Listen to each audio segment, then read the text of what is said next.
for it is the Boop Show, which begins in 3, 2, 1. Another visitor. Stay a while. Stay forever. This is the Boop Show, episode, I don't know, for Tuesday, May 25th, 2021.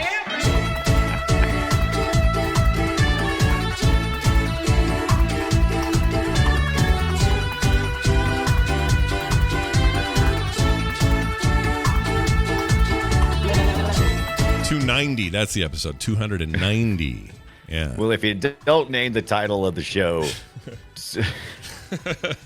I mean, we're what? Whatever craziness this came out of your face, I think you've lost your mind. 10 measly episodes away from 300. Should we do anything special? Yeah, man. Are we gonna get ripped and take our shirts off and kick people off into pits and go, "This is indie gaming news"? Let's do it. Like that. Yeah, let's do it. We're going to go all full, I don't know, what would you call that? Full bro radio station mode. Bro-ro, yeah. Bro-ro. Bro radio. Yeah, we'll let you know how that Bro-ro. goes. But yeah, welcome to the show. 290. It's a hell of a day. It's me and Brian. Brian Dunaway over there. I'm Scott Johnson. We're going to do a show. We're going to talk about indies. Right. We're going to have some fun. We're going to have a good time. Brian, I played that. Did you play that EA dodgeball game that's currently free until it isn't? I saw it and I thought about it, and then I said, I don't want to. What? Why? What about it? Did it turn you off? What was about it? What was going on? Oh man, lately I've just been in this mood of single player Brian. I don't want to deal with any competitive I feel you. No. There's nothing wrong with that. And in a month from now, I'll be like, oh, I can't wait to play all the competitive things. But for some reason, I just been kind of like, don't touch me. Well, I played a bunch, and I really like it. It's called Knockout City, and it's an EA. Well, it's a studio publishing through EA. It's on Game Pass, so you don't have to pay anything there. I assume for quite a long time. But everywhere else, like Steam and other places that they have it, it's currently free, kind of as a like, hey, let's get playing this thing, and then it's going to be $19 after that. So there's a lot of question about whether it will continue to thrive, past this little free time. I don't know, right. but I can tell you, I had a blast. It's not all filled with microtransactions. You earn the shit you get in the game. Graphics are super nice. You throw giant rubber balls at each other. And it's great. But I just got to know. I didn't play it. I didn't even watch anything on it. But I do have to know, when the ball hits you, does it go boing? Yeah, like makes the big that red sound. Balls do? Yeah, that peer, that kind of weird rubber. Yeah, just like school. Yeah. Yep. Oh, yeah. Boing. Yeah. Whatever that sound is, they have it in there. And you can catch a ball if you're good. And you can... so that way you won't die or whatever. I mean, just think about the way you played dodgeball in high school. Did you catch even one ball, Scott? All the time. Caught balls all the time. Really? I mean, it's not hard. That's Scott catching balls right here. Yeah. But this also feels like their attempt to say, hey, we made a game that's like super fun, like, competitive Rocket League or something. Yeah, kind of like that. And they seem, best I can tell from this vantage point, to have made a game where they intentionally are avoiding microtransactions. They are nowhere to be seen in this thing. Right. That doesn't mean they won't, or everybody can be all poo-poo on EA all you want, but it's possible, I suppose. But it feels like maybe they don't want to this time. It feels like maybe they're trying to earn some of that industry trust back. Anyway. Can I just... I'm going to say an ignorant thing. Say it. Because I didn't play this at all. But I remember when Rocket League came out, when it first came out, and I played it, and I was like, oh, this is a lot of fun. Mm-hmm. I don't see myself really, coming back here every week or playing it consistently. But then they put the little microtransactions in there, and it actually kept me around a little longer doing all those little cosmetic things. Well, now it's free, so you don't have to... And it's still, look at it, it's still there. Yeah, but if it was a free game to start with, that'd be different. But they changed all that. Epic bought them, it quit being a premium game, so now it's a free-to-play game. But no, it still has microtransactions. I was referring to the longevity being part of the cosmetic upgrades. Well, that's what I'm saying. That's what I'm saying, because early on, you could only unlock those by playing. Or DLC. Right. So you'd buy like the Back to the Future DLC or whatever and get the Back to the Future card. Right. Knight Rider. I got the Knight Rider. But when they stopped selling that as a retail premium product, when you could stop buying Rocket League for $20 and it became a free-to-play game, that's when they introduced microtransactions. And that's fine. that's fine because that's a free game that you can decide to plug money into. Nobody's complaining about that. What people get pissed about, for the most part, is when somebody puts out a premium game and then on top of that charges for a bunch of extra micro shit in the back end. EA famous for doing that in a couple of really egregious cases, like Battlefield 2. What was the other one that was a real stinker? Mass Effect 3, that sort of thing.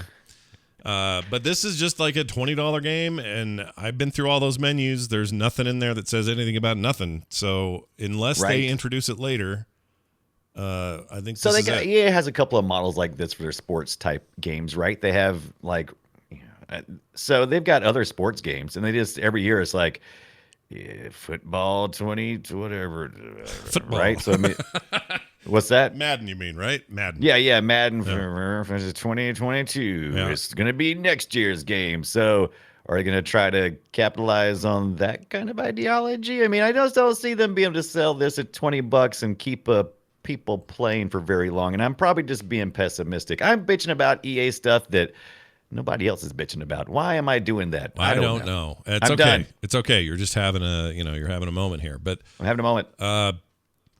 Free Rangers made a good distinction here that we should probably mention. He says if the microtransactions change the gameplay, that's where the problem is. Cosmetic is fine. Correct. No, I agree with that. Correct. And I should have expressed that. Like I don't have a problem with, for example, Ubisoft's attempts to get micro stuff in their flagship Assassin's Creed games is fine with me because it's all cosmetic. Now, once in a while, they'll sneak something in like, this horse can go 10% faster than any other, like that sort of thing. And that's when you go, now hold on. What is this fictional developer, marketer person that you're imitating? I like that. I like it's real annoying. So anyway, all cosmetic. No argument for me, even if it's a premium game. But I didn't even know there was any microtransactions in any games that are popular that are anything except for cosmetic. Right? Is there any pay to? Well, there's all sorts of pay to win. The probably the biggest examples now, because a lot of people hate it. Like on the phone apps, usually get a lot of pay to make things easier, but but you're never paying. You're never paying for those games to start with. So I feel like free to play gets a pass on upgrades that cost money, whereas something like so FIFA, Madden, and maybe not NHL. I can't remember. Right. Well, okay, here's a good one. 2K. We'll get out of EA's apartment for a minute. Move over next door to 2K. 2K's got their a couple of games. Good examples. Their golf game, which I enjoy quite a bit. 2K PGA 2K1 or whatever it is. It has microtransactions if you want to use them, but they're all cosmetics. Okay. You know what? That's the one place I feel like it would be okay. Because I feel like the professional golfer who can spend a little more money gets a little further. I feel like that fits in with the economy of real life. Yeah, it more mimics real golf. I still don't think they could get away with it. And there may be a putter or two in there that's got some sort of, I don't know, longer reach or who knows. Longer what? Like like it'll your putt will go farther or something. I don't know. Okay, yeah. But in the case of like 2K1's their basketball game, that's got stuff in there that does affect gameplay, and so people get really mad about that one. Okay, I didn't know that. I kind of thought for my limited. Okay, so I don't play a lot of sports games or games that have a lot of microtransactions. Sure. Generally, but I thought people had kind of already, body slammed all the publishers out there for any pay to win type thing. So, but it sounds like there still is some pay to win out there. Interesting. Yeah, it's there. It's just you can usually tell by Steam reviews like which ones are doing it because people get real pissed. I've seen people doing cosmetics, and I've seen people do it to speed up gameplay, like to collect and get somewhere faster. Yeah, a little fast pass. Yeah. But that's a people to actually like equipment or things that would improve the person above. That I didn't even think that was still a thing. I thought that was myth at this point. Somebody out there have a good example of it. Send it in to us. We'd love to talk about it more on the show. But so far that EA dodgeball. I want to be angry about it. Send us something in so I can be angry about it. Brian rants. He just wants to be pissed. I also played a little bit of that Days Gone on PC. It's nice to play that game at a better frame rate than freaking 30 or 24 or whatever it was. More on that later, but that game's rad. It's real good. I'm a fan. The one thing that people don't say enough about Days Gone for PS4 and now for PC is what a good stealth game it is. Like, it's got amazing sneak up and stab a dude in the face stuff going on, and I'm a fan. So more of that, please. Hey, Brian, tell me about your retro pie you got in the mail. It was a whole pie. Somebody sent you a pie. Send me a pie. You know Hammond. He's on the network. He does stuff with Ibits. Yeah. He sent me a Commodore 64 and a retro Pi. Now, I have had a Raspberry Pi before, and I've loaded up a retro Pi on it before as well. And I started to configure it, and it was a big old pain in the butt. But he just sent me this thing, man, and it is already preloaded. This thing is configured, and I really like it. I really need somebody in the future to always handle my Pi-related products and just send them to me prepackaged. That's what I want to do. Fantastic. I don't want to make them anymore. I don't want to. Right. I don't want to go through all that and have to read a thing and do step by. That's like building PCs again. I'm done. I did that. I had in the '90s and the early aughts. That's when I built PCs. I don't do that anymore. No more. But I love it, and I am overwhelmed because there is so much stuff in there, and I'm like, holy Moses! Look at all of these retro, old school games. Console, just all the platforms you can imagine, all just in there, and I'm really looking forward to just putzing around in it. I mean, I'm not gonna do any major playing in it, but it is nice just to throw it up and go, hey, let's play this. I haven't played Super Pac-Man forever. Yeah, I need to. If Hammond's the one sending you that, I should get with Hammond and finally build my full-size arcade cabinet that I want to do. Oh yeah, absolutely. Now, I got the RetroPie image now. I'm just saying. Oh, hi, Boop Show. Perfectly legal. Perfectly legal. Perfectly legal. Well, that's what that's all about. Now let's do some of this. Hey, look at that. It's time for some retro, not really retro, some indie news. Let's get to the indie news. There's a little bit of retro in here. We'll see. We'll see how it treats us. By the way, if you want to submit your own stories to the show you think they're worthy of talking about on the show on a weekly basis, go to boopshow.reddit.com and submit it to the Reddit That place page. is on fire. It's going crazy. Crazy, I tell you. There's also a Frog Pants one, and I need to get those two linking back and forth more often because that one's also. You do. I stay involved with that, and I watch. You usually post like old school art a lot of times in that Frog Pants. Yeah, especially lately. That's what I'm watching. That's what I'm watching. I've really amped my my contribution over there. So yes, more of that coming soon. Netflix. It's looking more and more likely. The evidence is piling up that Netflix wants to be the Netflix of games themselves. Don't let somebody else do it. Maybe they'll just do it. So they've, fiddled with gaming occasionally. They got their choose your own adventure crap with that Bandersnatch business and a couple other things, but that's probably the most prominent example. Right. The streaming giant may be expanding further into gaming with a new bundle for Netflix subscribers, according to several reports over the last few days.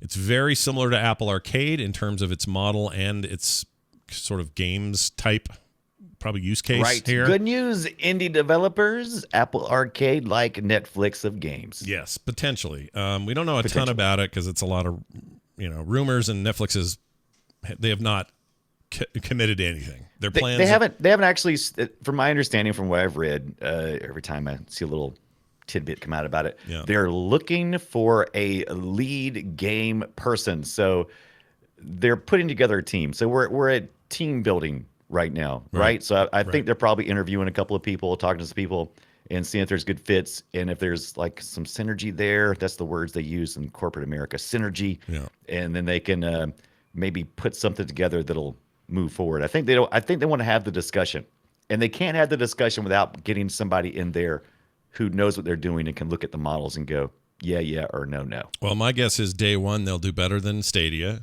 and day two they'll do better than Amazon Luna.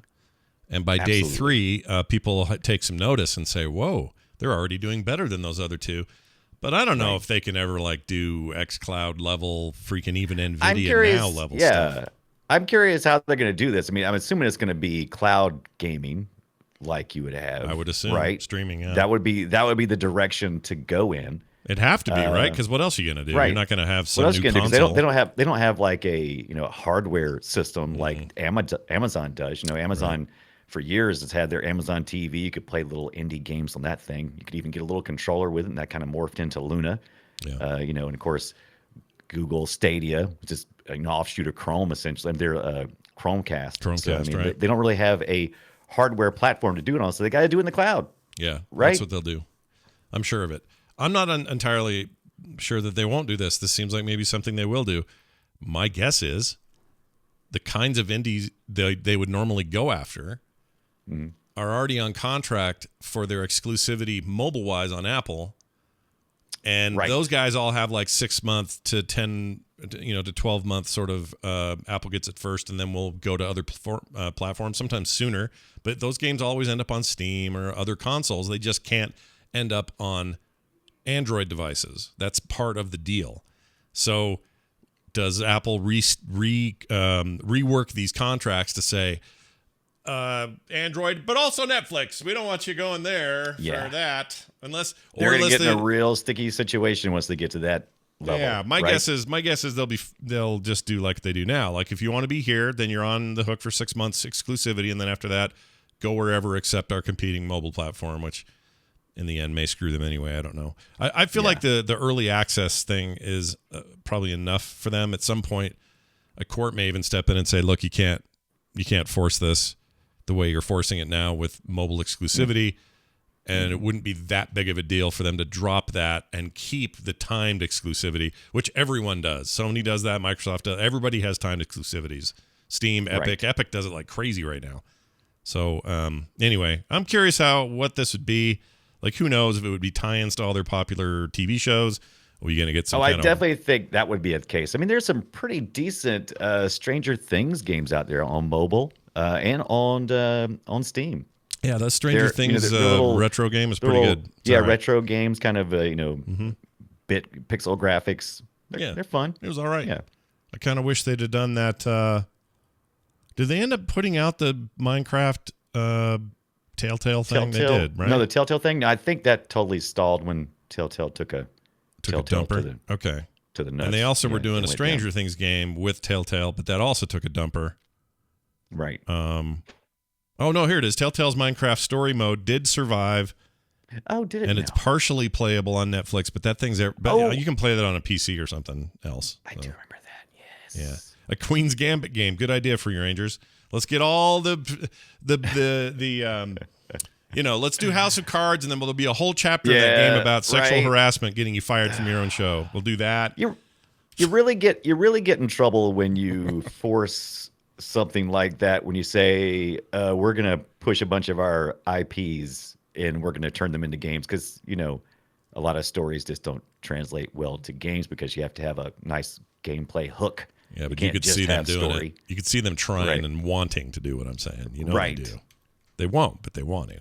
Streaming chess, sure. You can play chess. What they want is the money. Yeah, they want the monies. We just want the monies, Homer, he says. Anyway, we'll see how that goes. Konami, may be bringing back its classic IP thanks to indie studios. They may have a few surprises for fans and its classics franchises as indie developers take the reins of the likes of Castlevania, Silent Hill, and Rocket Knight sometime in the future. It's hard to think of Silent Hill as a retro game, but at this point it is, isn't it? Yeah. It is at this point. It is retro, and it is ripe for a indie to come in and to give us a new spin on it. Yeah, they were gonna do what was that one called? The demo turned out to be a teaser for it. What was that called? Yeah. PT, my gosh. PT was the thing. PT was the thing, right? But then it opened up at the end with what's his bucket from Walking Dead walking around. When you're really wanting the hard details, Scott's going to give it to you. That game. Silent Hills. That's what it was. What's his bucket in it? And that's what it was. Silent Hills is the name of it. Oh, Silent Hills. That's right. Oh, that's right. I forgot about that. Yeah. Adding an S to your new sequel. Yeah. Alex asked what constitutes retro these days. I don't know. I don't know how many years. I think it's always been. Well, okay, so for a long time, our generation called it old school, and then it turned to retro. And I think most retro games are anytime there's significant visual change. So Like the PS4 stuff is I don't think you consider that retro. But anything like the PS3 era kind of games, right? I feel like I feel like there has to be some kind of year thing because I don't know what the movie. It's like a moving cutoff. I think it works, but I think it works more like generations do because we do define generations by years, but really those years represent a cultural shift, something that has significantly impacted those people of a certain age. Yeah, but then it stays though. That label stays. What I'm saying is I think this is a moving target. So you can have stuff, okay, in the 90s, stuff in the 70s and early 80s would have been considered retro because they were older or old enough to call them that. Did that window just keep moving, and everything that passes through the window stays in retro? It doesn't. There's nowhere else for it to go. It's It's now in Metro, so you catch up to the 90s, and it's like, well, right now Super Mario World is new, but in 20 years that game is retro as shit. So it's pushed back on the window that just keeps moving and collecting stuff on the back end, right? So I think that's kind of how it works. I don't know when that window starts. I have no idea. Like the 360 makes a good point. Says, "Guy, go ahead." I don't think the 360 counts yet. We're not there yet. Well, I think it can count. I think any games that have continued to be developed or came late in life on a console, I mean, things have already kind of changed. I mean, like, but there's no way I'm looking at like Tally says Mass Effect 1 is that retro. I don't think so. The first one. Yeah, I just played it and beat it. It's teetering on retro. The second one came out less than a year later, so I don't think that counts. You know what I'm saying? Yeah, like there was a lot of steps between 1 and 2. There were. I'm playing 2 right now and just finished 1, so I'm definitely still soaking in it. But I can't look at those and call them retro. Like it doesn't work. Right. Like this is a fun topic. I like what is retro? When does it happen? When does it happen? It's all relative, right? Einstein nailed it. He said, when it comes to retro, R equals, I don't know what he said. Maybe it's when you are willing to pay for it again. That's when it's retro. Yeah, when you have a moment of nostalgia, that's when it is retro. Yeah. That's how we defined old school, is when we had a moment of nostalgia and we elevated that game to some kind of level. Well, if that's true, then Mass Effect must be retro because that's why I bought the remastered thing because I had serious nostalgia for that series and I'm loving it again. But if I'm honest, it's not that different from modern third-person RPG shooter types. Like it's kind of still the model. It looks a little better now, but not vastly better. It's still kind of in that zone. And I don't think the cutoff can simply be 2D and 3D. I don't think that's fair. I don't know what it is. Yeah, we'll get emails on this. We're gonna by next week we'll have a clearly defined definition of retro, and I would like to also piggyback on that, and I would like to know the difference retro v old school. Yeah, get on that. We need an answer on it. Stat. Anyway, watch for some of those games coming potentially. Finally today, King of Seas is out today. I bring this one up because it's an indie I've had my eye on for a while. I have it on Switch. It's probably going to be my game next week. But King of Seas is an action role-playing game set, these are their own words, set in a procedural pirate world. An epic adventure awaits you on your fantastic world, dotted with fights, lost islands, and treasures. A universe that will keep you anchored as you struggle to become the king of all pirates. Woo-hoo-hoo-hoo-hoo! They said anchor in reference to a sailing game. I see what they did. Yeah. Okay. So I didn't know what this was at first because I was like, you said that, and I was like, King of Seas. So that sounds familiar. Then I went to the Steam page to look at it, and I was like, I don't recognize this at all. It's because all the material they have on the Steam page looks nothing like the actual game. It reminds me of what they did with Sea of Thieves because I kept seeing stuff from the Sea of Thieves, and it didn't look like the actual gameplay. Really? But if you go look at this game elsewhere, by the way, Team 17, if you go elsewhere, it's like, oh, this game is like mostly top down, right? Yeah, it's a top down experience, but those are the graphics you're looking at. And all the promotional material is hardly any of it's top down, and it definitely does not show a single one of the cutscenes where they have these highly stylized characters. There's not a single character on this page, and they are some seriously stylized characters. Yeah, I mean, welcome to the world of promo video versus actual game. Right. I mean, that's not but I that mean, weird. this is like a hardcore cut. It's like, I'm not putting none of that on here. You can forget it. We're not putting that on here. What I want is what they're doing, which is a top-down. I do want a top-down experience. I don't want some freaking 3D drive my boat around. That's what I was saying when I saw the trailers and stuff. I was like, I'm not really interested in doing no 3D. But when I saw it top down, I was like, I want to micromanage some little ships and like pirates back in the day. Yeah, sign me up. It looks neat. I'm stoked. It does. Yeah. It does so I'll let people know next week what I think because I'm a play it on my Switch. Which I hope it's a decent version of it on the Switch. If it's not, you can always get it for $25 on Steam or elsewhere. And it's not an early access. This is a game that is out. Yeah. It's just like, hey, we finished the game. Here it is. Yeah. And the reviews are so far really Positive. good. Listen to some of these. This is one of those that came out as a demo during that demo period when they were doing Steam Days or whatever, and people really liked it. And there still is a demo too, by the way. Is there a demo now? Okay. Boy, Yeah, this must be salad days for you. You must be stoked about all the demos. I am stoked about it. Oh, look, I have 5 friends who want this game. Scott Johnson's one of them. Nice. This review says Sid Meier's Pirates in 2021. I don't think that's inaccurate. That's a turn-based game. That isn't accurate.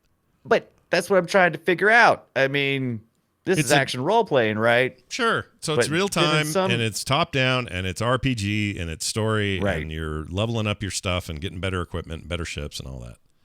And that's what it is. That's the game. That's the game I want to play, too. So but look, this is what I think. Go. I love Team Steam. 17. Team 17 has never steered me wrong. Every game I've ever played from Team 17 has always been at least enjoyable. Yeah.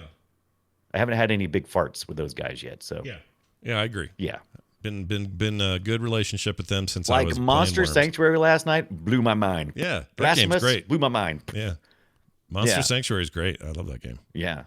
I'll let you guys know. I think it's going to be cool, and the art style leads me to think that this will be just fine on the Switch. There's nothing too crazy going on here, so I'll let you know. All right, that's that. Now this. Time to talk about the games we played this week, and why not start with this one? I did mention it last week, and I went ahead and played it more, and now I have more stuff to say about it, even though I was out of town for a while when I was hoping to be playing it more. But the game is called Voxel Tycoon. Voxel Tycoon. I'll repeat that again. Yes. Voxel Tycoon. Now, you might think to yourself, Scott, what is this? Tycoon games. I'm familiar with those. How is this similar to a tycoon game? Well, it is one of those, but the defining feature of it is it's mostly like a logistics type simulator, management sim. Think of like, kind of a little bit Tropico? like Factorio. No, Tropico's more like city management, city building. Right. This isn't quite so that. Like Factorio. I'm looking at it now. That looks a little closer to Factorio, but maybe even more so like one of these train games where the whole goal is like, well, you've got factories in this town and you got to get steel production going so you can deliver steel to this other town. And to do that, you need to build roads and railways or whatever. To do that, this guy's spending a lot of time in map mode. I'm trying to get down where it so it doesn't look so shitty. It's wow. That is a lot of details and stats on those pages. It seems like it, but it's not really. That's why his playthrough's bugging me. I think this guy likes to make sure his camera is out as far as it can be, and he's looking at spreadsheets. That's my thinking. But it doesn't play like that. You can in fact get behind the wheel of a little car that's just driving around, and you can kind of get this first person view if you wanted, just for funsies. You might have gotten from the title that there's a lot of voxels involved, and that's true. The whole world is built on this like stylized low poly kind of not Minecraft, but I don't know. It's the blocks are a lot smaller than that. Yeah, than any Minecraft. Yeah. Not only that, it's just I don't know. It's not even meant to look Minecrafty. It's just everything's made of voxels, and that means a lot of it is destructible and movable, and the advantages that voxels give you in terms of your terrain or whatever. It's my favorite part of the game, actually, is the look of the thing. I really like the way it looks and therefore the way it plays. If I had any complaints, we're in early access, so, that is what it is. I think the music is awesome, but gets annoying after a while. And part of it is because it's so loud compared to the rest of the game. You got to go kind of adjust it. Not a huge deal. I also think that the road construction is a little unintuitive at the moment, and that will get better. It's a little fiddly, and they've acknowledged that. These are very active devs. The goal eventually is, if this guy keeps zooming out, you'd see it. There are tons of cities and towns that need you to expand your reach as a freaking tycoon and own all the business everywhere. And the game lets you basically do that. It's not a multiplayer game, but its goal is clearly to dominate the frickin' planet. And my pros this week are amazing graphical style and art direction. I really like the way it looks and feels. And it plays like a tycoon game. You'll know it. If you hear me say tycoon, like Zook Tycoon or freaking Hotel Did you say Zoot Tycoon or Zoo Tycoon? Zoo. Oh, I want it to be a Zoot Tycoon, where I really get into selling Zoot suits. Yeah, Zoots. You're all about commanding the Zoot suit. Yeah, the empire of the Zoot suit. Well, someone's got to make them. People need to buy them. You may as well be the guy that runs Zoot Town. Zoot Toot. Zoot Toot. Zoot Toot Toot. Anyway, there is a little SimCity in there, but mostly it's not about building the cities. The cities kind of That's already what I was gonna exist. Say. Usually tycoon games are very specific. It's like a zoo tycoon or a train tycoon or a very specific subset of you're specializing. Right.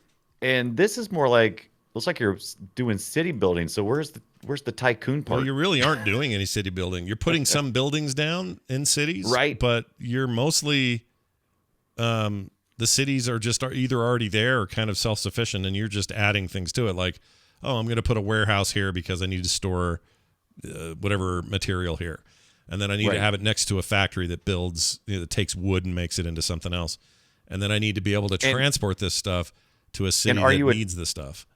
Are you attracting people to your area? And is there a happiness kind of meter? No, but it does grow, but not like SimCity style or I don't know. Even SimCity is a bad example. Like those Impressions games that I love so much, like that Nebuchadnezzar game that's out now, or Pharaoh and all that. It's not like that where you're trying to that's the main goal, is improving the lives of your citizens. That's not really it. This is more about profit and maximizing said profit and owning, owning every possible business chain and logistics chain that exists between these towns and cities. And I found it to be hypnotic. I really like it a lot. And, so are you Voxefeller yet? Yeah, I'm Voxefeller Center. We're building that now. Pretty excited about it. We'll see how that goes. But anyway, it's pretty neat. It's currently let me check the price. $24.99 on Steam. Like I said, early access came out on the 15th of April, so it's been out for a bit here, month and a half. Time for somebody to be the top of the tycoon ladder. Yeah, get in there, make it happen. What's funny is the developer and publisher are both called Voxel Tycoon, so I have a feeling this is just like a couple dudes. They've really bought into this one thing they're doing, right? Yeah, their hot thing. Reviews are really good so far. People dig it. This was also a demo that came out before the game did, and people seem to really react to it well, which means the demo's still there if you want to play it and try it. I like it a lot. Here's their description: a management sim set in the infinite voxel world. That's the other thing. It goes on forever. There's no end. There's no walls. It's just keep building. Mine resources, process them into goods in your custom factories, set up supply chains and passenger routes with a huge fleet of trains, trucks, and buses, and turn small cities into prosperous how do you say that? Megatropolis. They're saying it wrong here. Megaopolis. Oh, megapolis. Yeah, I see where they put. They put megapolises. Yeah, that's weird. Isn't that weird? Megapolises. That's not right. How do you even say that? Anyway. Melopolicize. Yes, sure. And then I see the word now. Have a thriving economy, they say. So anyway, I think it's cool, and I'm not great at these logistics management type games, but for some reason this one's sticking, and I'm not sure why. I was watching the gameplay, and I do like, it's kind of more of a minimalist approach towards a lot of the interface. Oh, for sure. I kind of like that. Yeah. Especially, Like I say, the voxel nature of it means you can go forever. Like this thing's like an unlimited game size. And at first I was critical like you, where this guy was really zoomed out, but he's doing something that I am very poor at when it comes to these games. I usually end up bunching everything up into like one area. Yeah. Because I'm just limited in my vision, I suppose. I do the same thing. But he's actually making some, he's spreading it out a little bit, and he's going back in and kind of filling the parts in. So yeah, he's smart. He's a smart player, this guy, which is why I chose right. his video. He looks stupid at first, but he's winning me over. He's winning me over with his. Yep. You got us with your master skills and your acumen. All right, Brian, let's talk about the wild. Oh, okay. So again, that's Voxel Tycoon. I will give that. So far in early access, I'll give it 7.5 little tiny cubes out of 10. Oh, so yeah, that's good. Voxel Tycoon. People don't like it when we don't mention the game twice or 4 times. Yeah, so I try to mention it as many times as possible now. Voxel. Matter of fact, you'll be at some point. You're like, okay, we get it. We know the game, Brian. We know what it is. All right, tell us about The Wild at Heart, Brian. The Wild. Oh, The Wild at Heart came out day 1 release on the Xbox Game Pass this week, and you know what a pleasure I am when it comes to talking about the Xbox Game Pass. Actually, I love it. I love it too. I think it's amazing. It is amazing. All right, so in The Wild Heart, you play as Wake, a sad little 2D drone character ripped from the pages of the storybook, complete with a bad family life and a desire to escape it. You start your colorful adventure in your own backyard that opens up into the woods that are like right behind your house. I mean, right there. But first, you got to stock up on Chip's maps and a gust buster that works sort of like the Poltergust 3000 in Luigi's Mansion. Remember that? Mm-hmm. Oh, yeah, totally. You know what I'm talking about? A little vacuum cleaner that Luigi puts on his back and he sucks up ghosts and stuff. You kind of have one of those, but there's no ghost involved here. Actually, there are some ghosts, but you can't bust them. Anyway, so Wake is supposed to, he's trying to escape his alcoholic father. So he's trying to run away. So he's supposed to meet his friend Kirby. No, not that Kirby. Just a friend named Kirby. And they're going to make their great escape, and they're running away into the woods. But before he can meet up with Kirby, he runs into a little creature called a Spriteling. He's a cute little Pikmin sort. Remember Pikmin? Oh, yeah. I remember Pikmin. Yeah. Well, if you liked Pikmin, you're going to enjoy what I didn't like Pikmin? What if I really didn't like Pikmin? Then you probably want to avoid this game. So the Pikmin, he kind of pulls you into the woods. He's like a little cute guy, right? He's like this little cute little sprite fairy looking little thing, little ground fairy running around.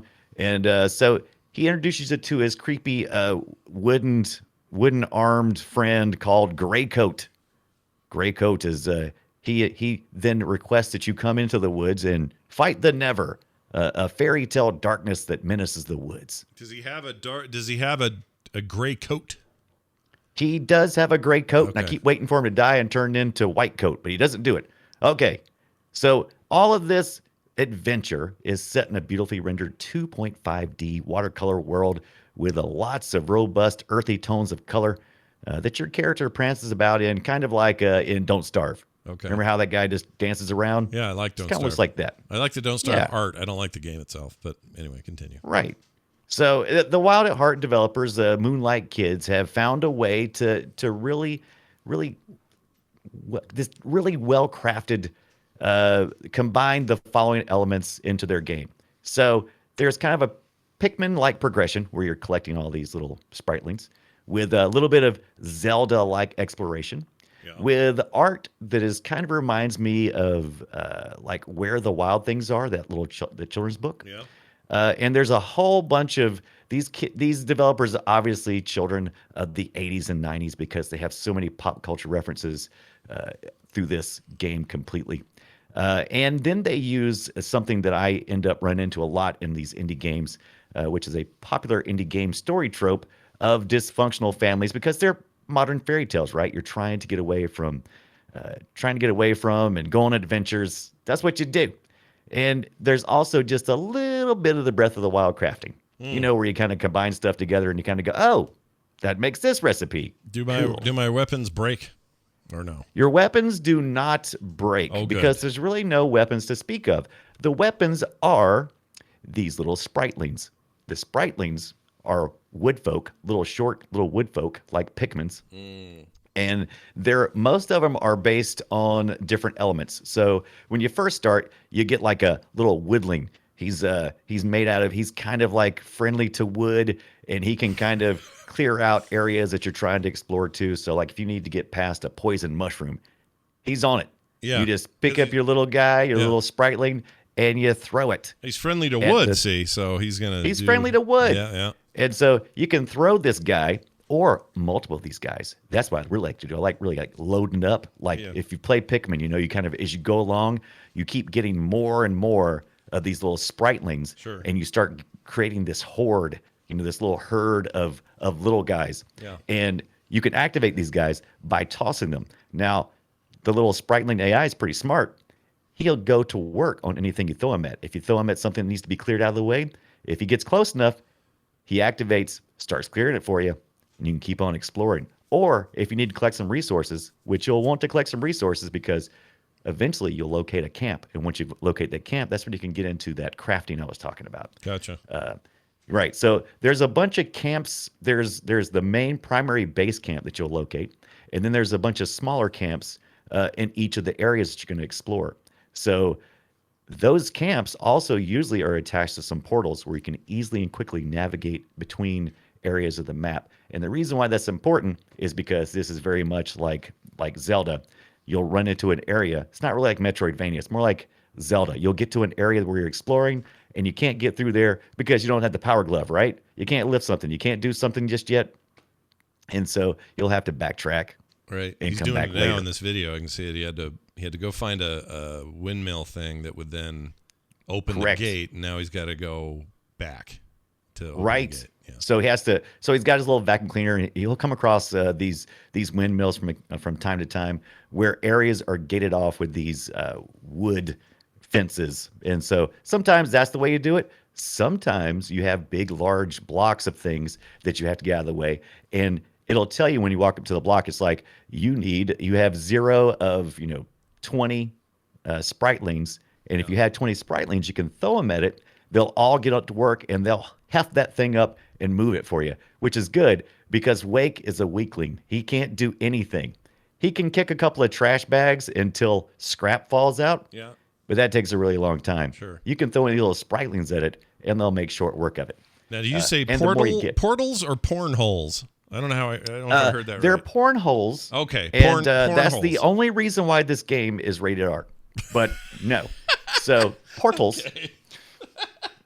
I'll start pronouncing that T for you. Okay, thank you. I'll buy another T. So portals. Appreciate it. Yeah, you're welcome. There is a day-night cycle in this game too, speaking of portals, because you'll find yourself often in an area exploring, trying to solve these puzzles that are most of the puzzles are pretty simple. It's like you'll walk up to something and it'll say, you need to, put X number of your spritelings on this platform, like 5 so that it can open this gate. Yeah. And then you'll have to throw 5 more on another switch so that you can open this gate. So the puzzle solving's there, but most of this game is about exploration and revealing more story, because not only are you revealing story about your own history, you're also revealing story about these green shields, which are these guardians who I'm talking to right now. Greycoat. He's old the first Greycoat, green yeah. shield that I met.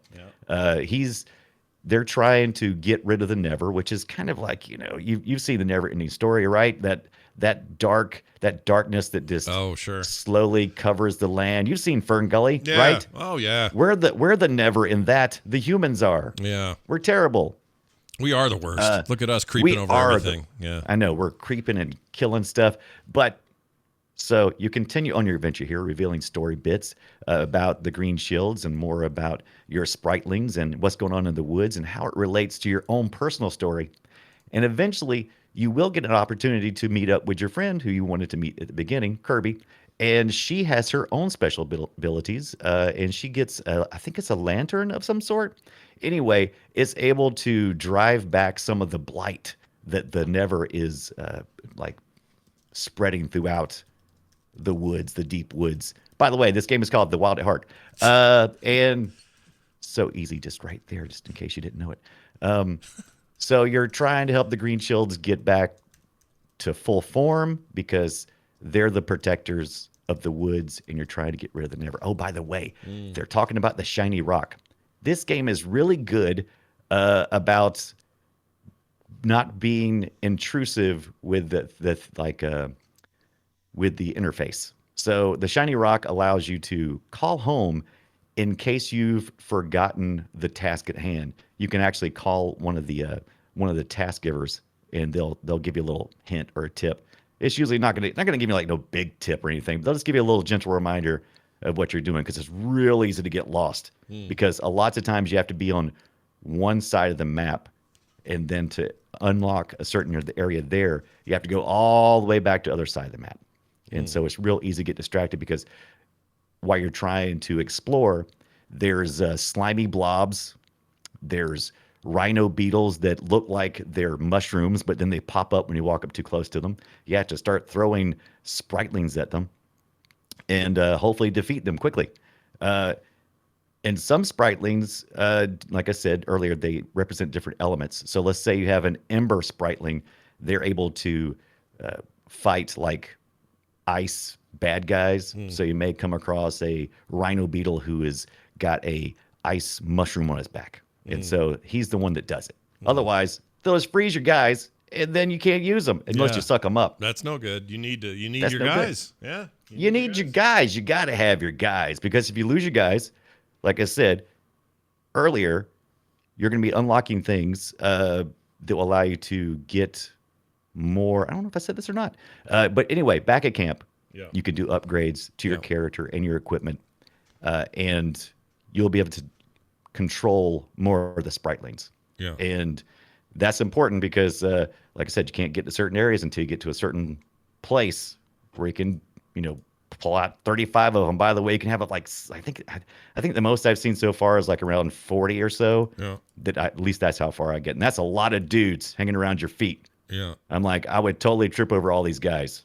I can't even handle my 2 cats I have in the house. Yeah. I don't know how the crap we're going to have all these guys. Pain in the ass, those cats. Pain in the butt. All right. But anyway, yes. It looks neat. It is neat. I didn't even get to all the crafting. Oh, my God. I could just talk about this game forever. Oh, you know what I forgot to do? I totally forgot to play some audio from mine. I'm going to play yours instead. Here, listen to this, some audio from Wild at Heart.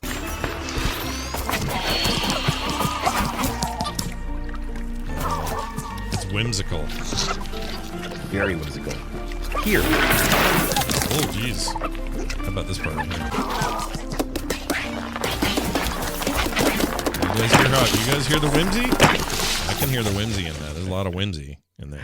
Now, I chose a whimsy point. Now, unlike your game, Voxel Tycoon, this game goes to great effort to make each area and each mood match the music. So they have a separate soundtrack, and they always seem to have the right mood for every area in. So if you're in an area that needs to be whimsical or fun, it is that. If it is if that day-night cycle is starting to hit and it's starting to get nighttime, they'll change the variation on that, and it's a good audio cue to know, oh, it's time to get back to camp, because if I don't, the Never's going to start chasing me. Did I mention that the Never chases you? You did. The Never chases you at nighttime, and that's bad because that guy, he will kill your little guys, right? He'll kill your little pixel guys. He'll kill them. Yeah, he'll murder them. He'll murder them dead, and they'll float away like little ghosts. And you'll go, oh, no, by the way. These little sprightling turds, as much as I love them, I also hate them because there's so you're running around these guys, and as long as nothing's happened, they'll all stick to you. They're very they're tight formation. Sure. But if you get in a battle, you may throw one, and he may get in an area that's kind of too far away to be attracted back to you, and too far away to be attracted to the to the task at hand, and they'll just stand there. Yeah. And you won't notice, and you'll walk away, and suddenly you'll look down at your stats, and you're like, oh, I'm missing like 2 spritlings. You can pull your map up, and you can see them on the map and go back and get them. However, if it's getting late and dark, you know what? That spritling's gone, because I'm going to go back to camp, and I'm going to tell them to dismiss the idols. Yeah. And they're going to go, and you'll have to go get some more seeds. So there's spritling seeds out in the world. Yeah. And when a mommy sprite loves daddy sprite very much, Right. They make and so you do that. So you go out and you collect some more sprite seeds, and you bring them back, and you make some 7-Up. You make some sprites out of them, some more spritelings. I see what you did there. The Sprite and the 7-Up. That was good. Right. But there is a fine balance between what you keep in your inventory, because you only can deploy so many at a time. But as you upgrade, you can deploy more. But like if you're going to go into a fight with like some ice baddies, you don't want to bring a bunch of wood sprites. They're not going to be effective. So you got to bring your ember sprites. Never bring wood sprites to a fire or a ice fight. That's the old phrase. And so you do that. You do a lot of that with the Guardians of the Woods. But then you also later game you get to do some mythical creatures and stuff that you have to go talk to and get a few more power. Anyway, the point is, I gotcha. The point is, this game is a solid game. It is on the Xbox Game Pass. It has done something that a lot of the indie games that I've played that are kind of cute like this. Yeah. They've actually made solid gameplay. This thing is polished. It works well. And the things that are glitchy are glitchy fun.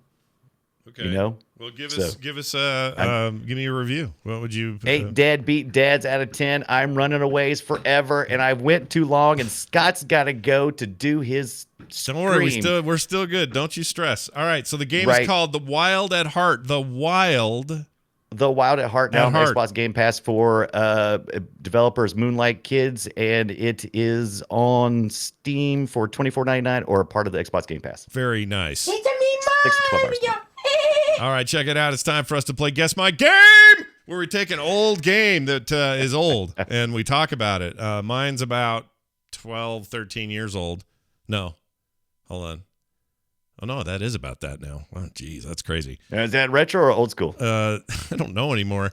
2008. It was a multi-platform game at the time. I played it on 360, but your mileage may vary. That is your hint. Here is your sound. See if you can figure it out. Here you go. It's me. I wish I could talk to you. I'm sorry.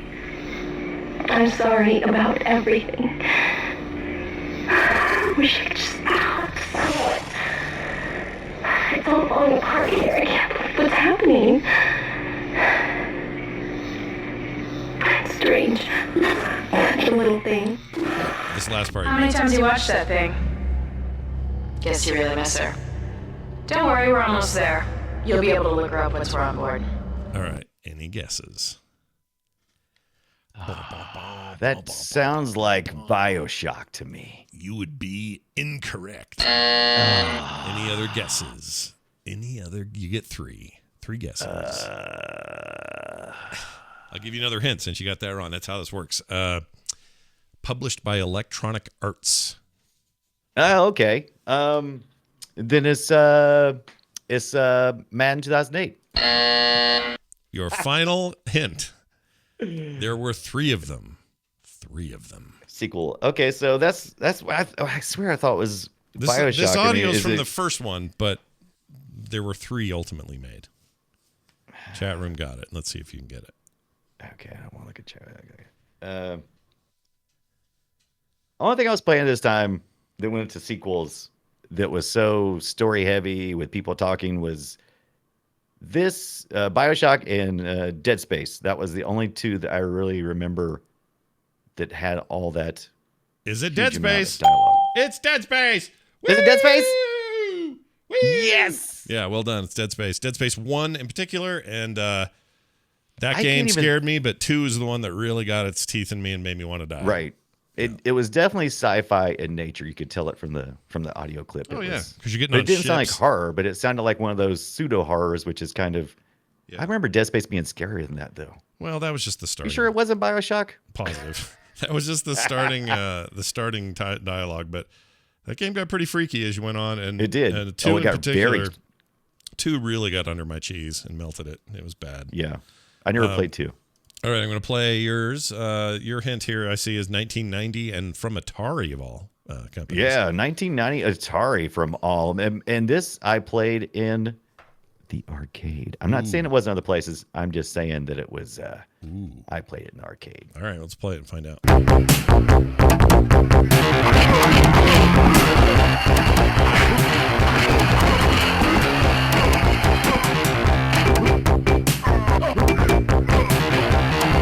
Atari, you say? Atari.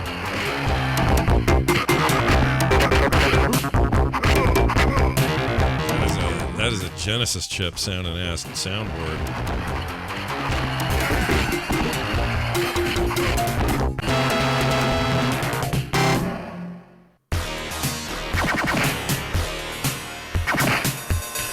That's probably the most familiar part of it. I don't know, dude. I don't freaking know. It's some kind of beat 'em up. It is a beat 'em up. Like a side-scrolling beat 'em up unit deal.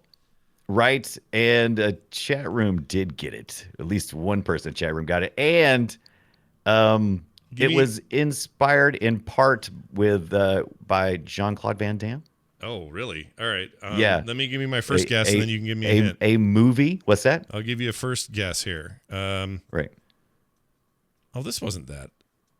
A movie. This wasn't this. This wasn't. No, it wasn't based. It wasn't like, oh, this is the video game based on the movie. It was like, hey, look at this movie. We should make a game this like that, but not pay anybody. Like Bloodsport kind of style or something? Yeah, like Bloodsport. That's the game. Bloodsport. Wait, this is the game, Bloodsport? No, it's not the game Bloodsport. Oh, but it is a video game based on that whole. Okay, so so they made a game that was a lot like Bloodsport. Right. Because that was the hotness at the time. Okay. Well, I didn't get my buzz. And and if you looked at it, you would kind of think, is this that Mortal Kombat kind of technology? Because it looks like Mortal Kombat. Oh, so it's photo or it's frame capture, whatever. Yeah. Yep. Forgot that's they put called. Actors in front of green screens and they captured them and they. Death Magnet.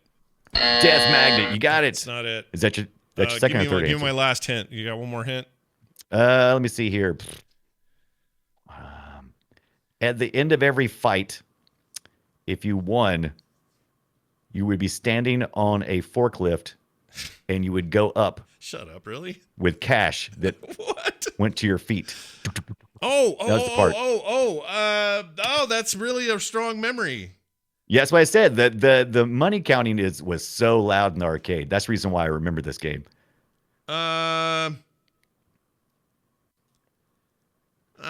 Shit. Money Elevator. I have no idea. What is it? Pit Fighter. Oh, Pit Fighter. Gosh dang it. Pit Fighter. You are the Pit Fighters fighting in the back alleys of shit. Hold on. Did the chat get that right? Yes, they did. Yeah, they did. Several got that right. Tondra was first. Yeah. Well done. Nice job, everybody. I feel like a dummy when I get that wrong. Yes, I remember that game. If you watch the little video, you'll be like, oh, God, of course, Pit Fighter. Yeah, I totally remember it. Game. It's just been too freaking long is what it's been. Yeah. It's been so long. All right. Instead of doing an email today, we're going to do a reminder, though. You can still send us your emails. Send us your emails. What is it? boopshow@gmail.com. Instead, we're going to give away a contest winner because you guys over on our Reddit page submitted stories that you thought were freaking funny. And Brian, we have a winner. Yes. How did it go? Who won? And okay. I know a few came close because you and I kind of had the same list, but let's go through. Right. So here was the idea. We wanted to know. I asked the question on the Reddit, the Boop Reddit. I said, "Do you have a story about that one time you ruined everything by trying to eat, drink while gaming? Give us your story if you have one." And we did. And we had a top 3 here, but we're just going to go with the top 1. We're going to give away 3 games to Turkey Horseshoe. And you can head over to Reddit and just look at the contest. Had a great tale to weave of destruction to their hardware. Thanks to food or drink. Ruined in this everything. Case, but turkey, just jacked up your life because you dumped a Coke on something or whatever. So Turkey Horseshoe, there's the winner. And then our number 2 was Balls93 and then Grizz616. Those were all great stories. They were all great stories, but those were my top 3. And Scott agreed. And And so I'll be notifying Turkey Horseshoe in the in the Reddit. In the Reddit. Yeah, it's a good idea. In the Reddit. American Fugitive, Cook Serve Delicious, and Big Little Workshop, or Little Big Workshop. Amazing quality content games right there. Those are very we'll good. be doing more. We'll be doing more contest there. If you have a contest idea, send them to the, what was it again? Boopshow at gmail.com, baby. Yeah. Yeah.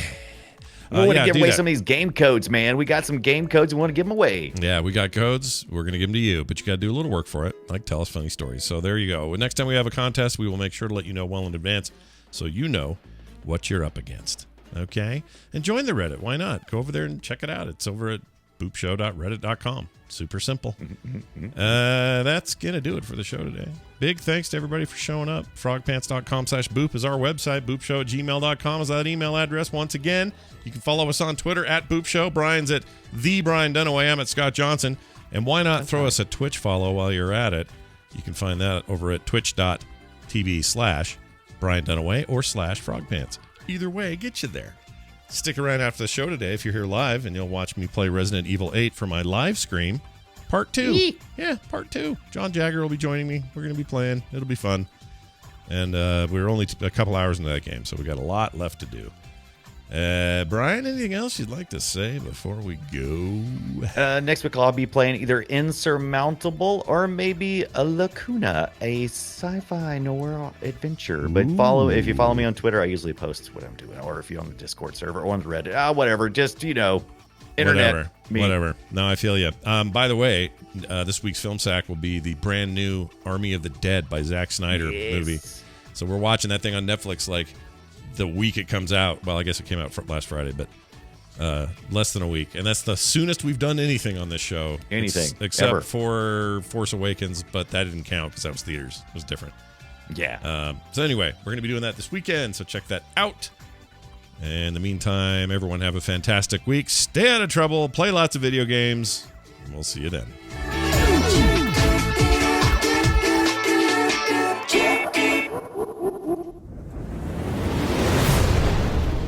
This show is part of the Frog Pants Network. Yes. Get more at frogpants.com.